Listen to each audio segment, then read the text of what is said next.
Okay, so bad day at the dyno. We all know this at this point.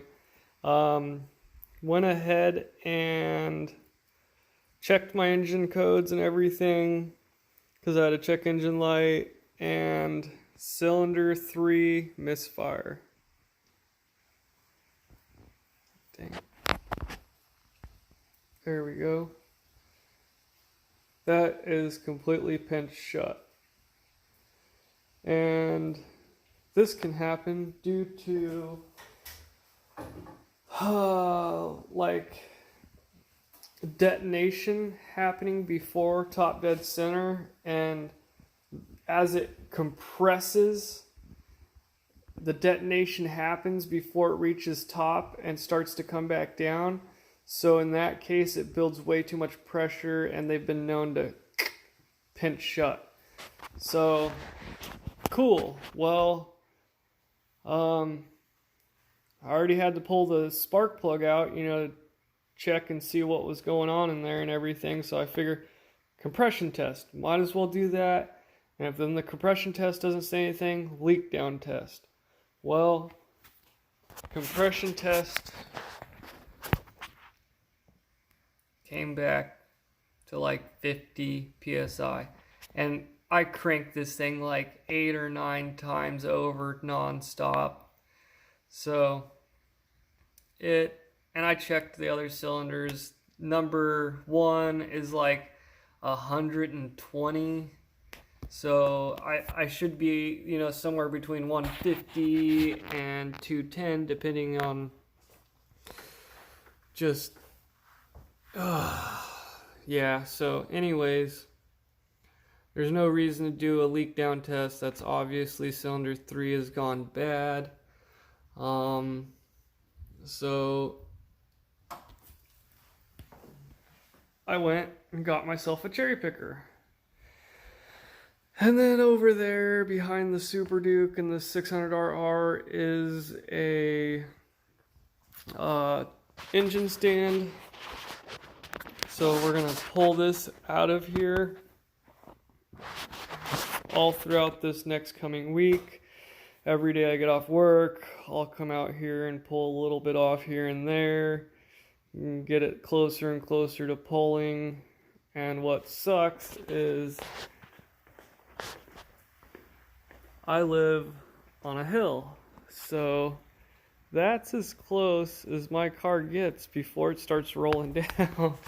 So I'm gonna have to hook a come along to the front of it, and then to this board right here to keep the car from rolling down when I pick the motor out. So that way I got enough room right here. Oh God, something that you don't want to see or hear. And the worst part about this is, when I bought this car, the company I bought it from, braapmotorsports, they told me that they had just put a motor in this car, and that was kind of the deal thing. The vehicle was purchased at a car auction through them without a motor, and then they were to put a motor in the car, a good motor, and it didn't even last 10,000 miles, which is just heartbreaking. Like, I mean, if you look in,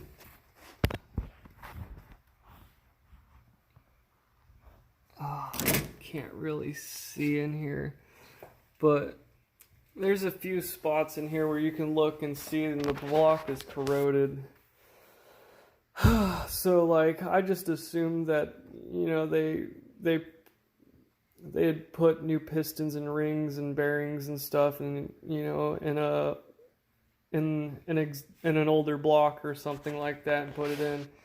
I did verify it is an EJ257 motor, so it is the STI one with the B25 head. So like, everything is what it's supposed to be, except for it being a fresh motor. That is not true whatsoever. So the guy when I bought the car told me you need to go get it tuned right now. So I didn't drive the car. Like, I mean, in 12 months that I've had this car, I've put 6,000 miles on it, something like that. I don't know. Not enough to blow a good motor. And anyways, so that's why we couldn't finish the dyno tune or anything, because that cylinder, and it's making a god-awful noise, like it's clacking and banging, and we thought it might have been in the freaking valve terrain or something like that. So but obviously it's not making any compression, so it still could be in the valves or something. I don't know. I checked timing, and these two cams over here, they're lining up on this mark and then this other mark, but when these two are supposed to be lined up, they're not, which I would expect this side to be out of time or something over that, but it's this side that's giving me issues, cylinder 3. So long story short, motor's coming out, and then we'll see how awesome or not awesome of a job they actually did do. I'm probably, I don't know, I've been thinking about it. I was thinking just buying a brand new short block. If it's the bottom half, gonna get the short block, brand new one from Subaru, and then I'll put like some forged pistons in it, and that way I have less likely of having this ringland failure issue that they're notorious for. And I never had plans to make 500 horsepower out of this car, but it would just be nice if it was made for 500 horsepower. That way I could daily drive at 300 or 350. And with this thing making 305 before that happened, you know, that I was totally happy with that number. Like, I didn't even want that number. I was going to be happy at like 260 or 280 wheel horsepower on a Mustang dyno. But anyways, the tuner said there was more to go. It's just it fucking took a dump. So basically, if I got to replace the bottom end, we're gonna.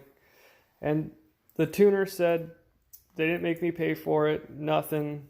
They just said, come, you know, go ahead, get your car, buddy, take it home, and get yourself squared away.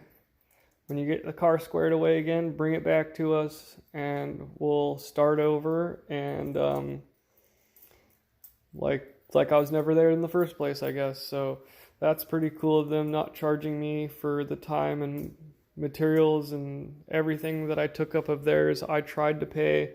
They refused my money, which is nice because I can use that now to put towards this, fixing this, and then once it's fixed, I'll take it back down there and we'll do the finishing touches.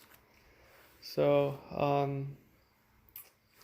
yeah, that's it.